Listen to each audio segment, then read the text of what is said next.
What's up sa inyo mga kano? For today's video, love renovation na naman tayo. Walang katapusang love renovation, sabi ni Sir Pepong. Ayan, lalagyan natin ng ano dito mga kalapatids. Yung pakainan natin sa labas, ililipat na natin dito sa loob. Para pag magpapatuka tayo ng mga kalapati dito sa mga breeder, sama-sama na isang pakainan na lang. Kapag umuulan yun yung napaka-hassle Ito kasi mga kalapatids, ako nagpapakain for almost 5 years. Wala akong bubong dito sa tapat dito. So nangyayari kapag maulan, maputik dito na part. So ang hirap magpatuka mga kalapatids Saka nababasa yung kainan nila rito. At the same time, sinamantala natin yung panahon kahapon. Ayan nagano tayo dito, nag-flooring ng hallway. So sinemento na natin yung hallway dito kasi kapag may bisita tayo, ang putik. Mababa yung part dyan. Saka lupa, maputik kapag umuulan. Ayan, safe na maglakad papunta ron sa breederan natin sa likod. Tapos kapag magpapainom tayo dito, safe na din, hindi na maputik. Ito pa isa mga kalapatids na ginawa namin ni Sir Peps. Itong ating mga box perch, in-adjust natin. Dati kasi nakadikit siya rito sa may pader na to, dito sa may pinakang edge ng kulungan. Ngayon in-adjust namin ng mga 2 feet. Gawa ko nang dito na yung magiging pakainan natin. So ang tendency kasi kapag malapit siya dito sa kainan, sa gilid, matataihan nila dito. So madudumihan lagi yung pakainan.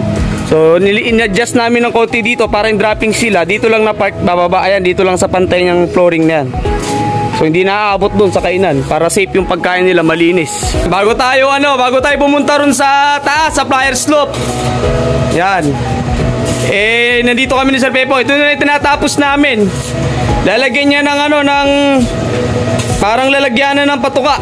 Yung ginawa natin na kainan, yung PVC na hinati, para meron siyang maglalagyanan. Pakita mo nga Sir Peps, saglit lang, yung PVC. Lalagyan pa namin ng steel matting para ayan, nakaganyan Para pag nagpatuka, ayan, nakaganyan na lang. Hindi na mahirapan. So yan yung ginagawa namin para matapos na itong natin. Tapos yung baba, hindi pa namin lalagyan agad ng yan kasi nga itataas yung flooring. Bala ko lagyan na yan ng harang para hindi messy tingnan dito sa loob ng breederan natin. Medyo pangit tingnan kapag may bisita, para matakpan yung mga dumi ng nanggagaling sa stock loft mga kalapatids. Silipin natin yung ginawa natin sa taas. Peps, kasama ko sana si Pepong, siya sana mag-i-introduce kaso nga tinatapos pa to. So punta tayo sa taas, silipin natin yung mga ginawa namin dun. Yan, dito ang ginawa namin ni Sir Pepong, ang extension ng ating landing board. Kasi nga maliit yung landing board natin mga kalapatids. So kapag dadapo yung mga nasa 40 ibon, nahihirapan. Kasi ganyan lang parang 2 feet lang yung ating landing board dati. Pero ngayon, in-extend na namin ng plus 5 feet. So naging na siya, 7 feet more or less. So ito yung harapan na part ng ating ng loft. So ayan yung landing board. Mahaba yan mga kalapatids. 5 feet yan ay dugsong namin dito. Pero matibay, pwedeng tapakan yan sa taas. So itong nakalagay na yan, yung kulay blue, hindi yan yung lalagay natin. Nag-iisip pa akong anong magandang landing board. So paki-comment naman kung ano yung pinakamatibay na landing board na nakita nyo or na-experience nyo mga kalapatids para yun ang ilalagay natin dito. Nag-iisip ako parang gusto ko ng hardiplex. Kaya lang kapag tinapakan nga, kapag nagpapa-low fly tayo, kaya nagpo-force fly dito, so baka possible mabitak. Pero marami naman kami nilagay na braces. Pero nag-iisip pa rin ako kung anong ilalagay natin, yung matibay, pwedeng tapakan. At the same time, yung pwede siyang pinturahan. Bala ko kasi kapag nilatagan ng hardiplex yan, pipinturahan natin ng kulay blue. Para sa ganun, makita nasa taas palang ibon, lagiging markings nila na yung landing board nila, ito kulay blue. Yan, mas maganda, mas lumaki na yan lumawak yung ating landing board. Hindi na mahirapan yung ibon dyan na bumaba. Pagka natapos na tayo mag-renovation ng loft natin, sisimulan na ulit natin magpintura. Ibabalik natin sa kulay blue yung loft natin. Diba dati blue tayo, tapos nagpalit tayo ng yellow. Ito may mga naiwan pang ang yellow na part. Ayan itong mga natin, handle, itong hallway, ayan, napinturahan na natin ng primer nung nakaraan. Pero kukulayan pa rin natin yan ng kulay blue. So hindi ko alam kung bakit parang ayaw sa akin ng kulay dilaw. So babalik tayo sa blue. Lahat yan pipinturahan natin, pati mga bubong, mga bakal. Ayan, lalo na yung exposed sa ulan araw mga kalapatids. Yan yung ating uunahin na pinturahan. Eto, tatry natin. Peps, matibay ba to, Peps? Naman. Subukan nating tapakan. Ayan, ang nilagay niyang poste, 3. Tapos may brace na 2 dito, sa dulo, saka dun. Ayan. So, tatry natin tapakan. Kung matibay. 3/4 lang po ito na tubular. Kasi kalapati lang kami tatapak dito, hindi naman lagi tao. Ayan yung sinasabi kong landing board natin pag dito sa taas. Maikse, maliit. Kaya naglagay tayo dito ng extension. Ayan, ay matibay nga oh.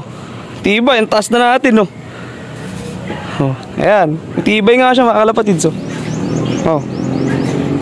kahit dito na part ayan.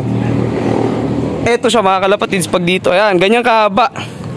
Inilagay nating extension na landing board. Lampas siya dyan sa sa may hallway natin sa 2nd floor. Ito parang 3rd floor na ng loft natin to ayan. So sapat na yan mga kalapatids. Para naman siguro uwian tayo ng ibon natin sa karera. Maganda na yung maganda na yung dumaan sa baba. Ayun okay ka naman. So maganda na yun mga kalapatids, yung dalapagan ng ibon. Kaya gusto ko rito all hard. Hindi siya mating. Kasi kapag mating wala naman tayo nabibili na ganito. Ganito sana ilalagay natin yung una butas. Problema wala na mabilan dito sa lugar namin. Yung dos na ang butas, yung ganyan So maglalagay tayo ng another screen pa. Kaya kung saan tayo makakatipid, yun yung ilalagay natin dito sa landing board natin. Yung iba may gumagamit yung parang pantipi ng manok, yung kulay black. Yung iba naman parang fiber. Wala naman mahahanapan nung ganun. Yung parang madulas, ganun kay pare Derek. Yung parang salamin siya na clear. So isip tayo mga kalapatids ng anong pinaka the best na mailagay dito na hindi mahirapan yung ibon pag bumaba, hindi masasaktan, or syempre ayaw natin mahirapan sila, pagod na nga sa nilipad, tapos pagbaba nila stress pa gawa ng ganito. So ito hindi ko naarangan to, ganito na talaga to, kasi nga kapag nagbibilad sila o nagpapaulan, nagliligo sa ulan, so kailangan nila mga kalapatids to para yung ulan lalabas dyan, saka yung araw rekta 101%. Papasok yung araw dito, gawa ng open dito. Ito lang yung arangan natin mga kalapatids. So, balik tayo dito kay Sir Pepong. Nasaan na Sir Pepong? Lagyan na kayo isa dito. Nang? Para hindi mo natatanggalin. Nakapix na gano'n? Ni, parang ngayon mo nang nalipat yung lop. Pipix na natin. Ayaw ka na bumalik dito. Ni? Wait lang mga kalapatids. Tutulungan ko lang si Sir Peps. A few moments later. So, testing natin mga kalapatids. Ayan. Tatapos na namin ni Pepong gawin yung kainan natin dito. Testing natin kung brown maganda.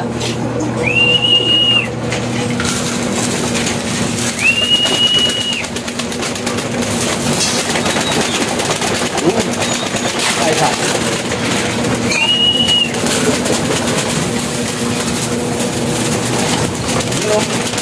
So, yan na mga kalapatid. So, dito na sila dito na tayo papakain. Sabay ng mga breeder natin dito, kaya mas mabilis, di ba? Sasabi mo, Peps? Ayos, magsisilop na ako. Ayan, tapos na kami mga kalapatid. So, dito na rin natapos yung video natin for today. Papatukala ako, maglilipit ng mga gamit, sisinop, and then back to video na naman tayo, back to vlog na naman tayo kasi tapos na yung ating Christmas fun race. Congratulations po sa lahat ng nanalo. Ayan. At syempre sa mga hindi pinalad, bawi na lang next fun race ulit, next laro natin. Salamat din kay Sir Pepong. At extension na naman itong ating marami pa tayo papagawa Sir Peps, kaya lang isa-isa lang kasi nga marami po na siyang trabaho. So that's it for today. Maraming salamat mga kalapatids. Ingat po.